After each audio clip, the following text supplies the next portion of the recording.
Désirant bénéficier de nombreux passe-droits, un jeune homme s'est fait passer pour le neveu de Brigitte Macron.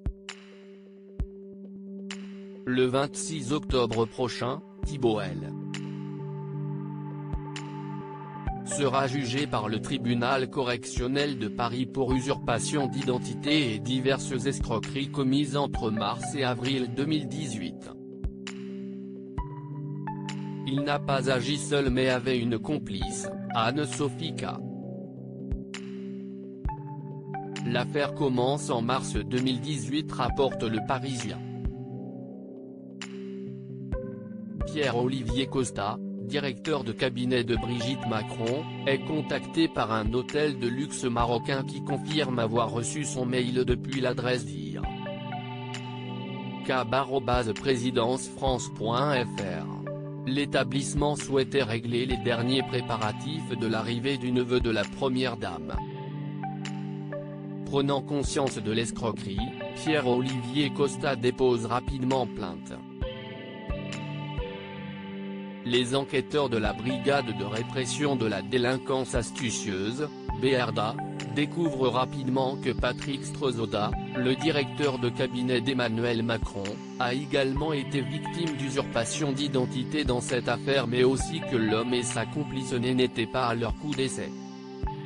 Un mécanisme de renvoi mutuel de référence place au Grand Prix de Formule 1 d'Australie pour la fille de Madame Macron et son mari, venue de Madame Macron et de son neveu qui souhaite assister à concert de musique classique, sollicitation auprès d'Air France pour obtenir une carte Club 2000 ou Emirates afin d'avoir des billets d'avion gratuits, tentative de privatisation du spa du Ritz pour la fille de Brigitte Macron et son mari, accueil VIP et tarifs réduits pour une suite dans un hôtel 5 étoiles à Hong Kong. La liste d'arnaques est longue pour l'homme et sa complice, pleine de créativité elle aussi.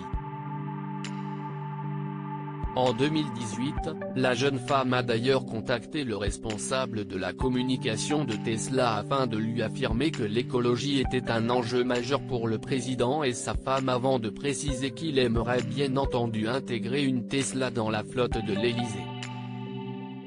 Le mode opératoire se caractérise par un mécanisme de renvoi mutuel de référence entre les deux mis en examen. L'idée est apparemment de rendre plus crédible une démarche qui associe plusieurs personnes dans des rôles différents, secrétaire de Madame Macron, directeur de cabinet, neveu. Indique Le Parisien.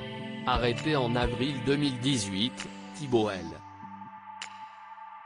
a reconnu avoir une fascination pour les titres, qualités, grades de personnalité publique ou ayant un certain pouvoir. Il a été reconnu comme menteur pathologique, mythomane, fabulateur par les psychiatres et avait déjà été condamné à une dizaine de reprises pour des escroqueries. En 2016 notamment, il s'était déjà fait passer pour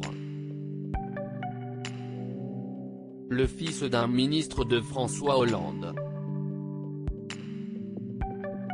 Les prénoms des accusés ont été changés.